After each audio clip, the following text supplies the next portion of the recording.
guess when I was about 13, I think it was, I didn't really know I was writing a song. I was just writing down my thoughts, and it just happened to be to music, if you get what I'm saying.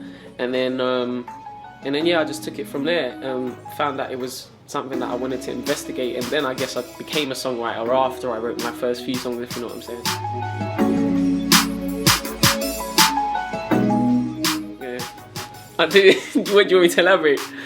Okay, basically, two of my friends were planning, we were only 13 at the time, they were planning to leave school and travel the world. And I thought that was a bit ridiculous, so I wrote a song about that. I was like, why are you leaving, man? So yeah.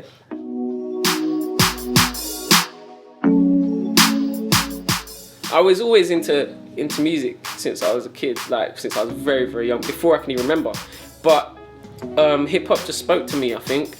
I kind of fell into it. It wasn't like I was forced into it. It was just one of those things that when a hip hop song came on the radio or on TV, I was like, wow, what's this? It was a new world to me. And especially because the rappers in verses, they're literally talking to you and they're sending out a message.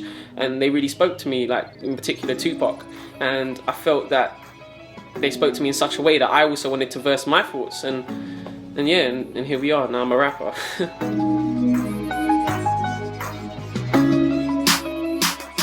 I think it's cool. I think it's obviously it's been going on for a couple decades now, but I think it's really finding its feet now. We're able to compete with the US in some aspects, and that's great because obviously hip hop was birthed in the US. So if you can compete with founders, that's always something good. But I think we're in a good place now for different kinds of MCs to come out into the industry. I think the industry's welcoming of it now. Before it wasn't so much. And now I feel like there's a place for me in it as well, and that's always nice.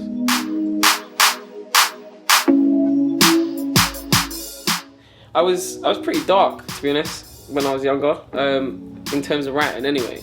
I was always a positive person, but I was dark when it came to voicing my art form. Hence the name Cynikal. But I guess now, over time, I've realised the power of words and realised that anyone that listens to my music is going to be affected as well. So I do try and put some positive messages in there. Even if it's got like a dark undertone, it's still positive. It's like, I think life's about balance, and you got to find that and strike that as much as you can. So, you know, even in a song where I might be talking about serious issues, I might have a bit of humour in there. Or songs where I'm talking about light-hearted stuff, I might have some, like, you know, serious undertones in there. So I just think, you know, I'm just trying to put a bit of what I've learned along my journey over the past 25 years into the music, and people can hopefully pick up what I'm about through it.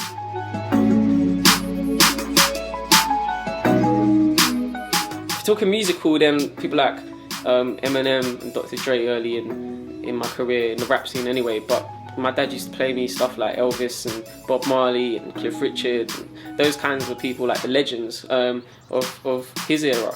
So I've kind of been raised in a very musical way, where I learned about the music through the biggest hit makers there were, just through listening to it as a kid before I even knew what music was.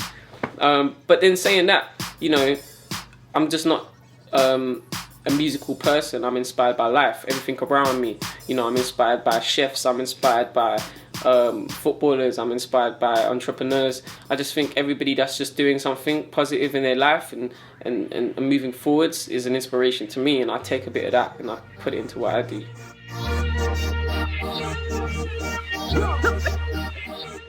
I love playing live. If I could, I'd have 5 gigs a day every day, because I just love the fact that you're anticipating this gig, and then when it's over, you're like, oh, I've got another gig to go to. I can do it again, and I can also voice my opinion in a different way, because every time I perform, it's different. It's just how I feel in that moment, and that's why I love playing out. But then saying that, writing songs in the studio is a great feeling too, because you get to sit down and really, it's almost like therapy, investigate who you are, and you just put that down onto a pad or onto a keyboard, and it feels great. You actually feel great when you've written a song. But like I said, when you're playing live, it's the same thing as well. So as long as I can do any of them for a career, I don't mind.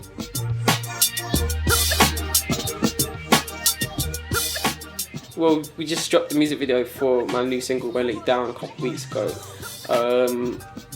I'm working on a new sound though, to be honest. I'm working on some new things. I'm trying to always progress and trying to improve who I am as a person, as a musician, and as an entity. And I think since I put out my last record, my mixtape in May, you know, things have changed quite drastically since then, and I just want to try and find who I am now in this new phase of my life. And when I put out the new record beginning next year, it'll kind of contain where I'm at now in life. And yeah, I think that's the key, man. I'm just trying to find myself and re-find myself, that is, and voice that to the people.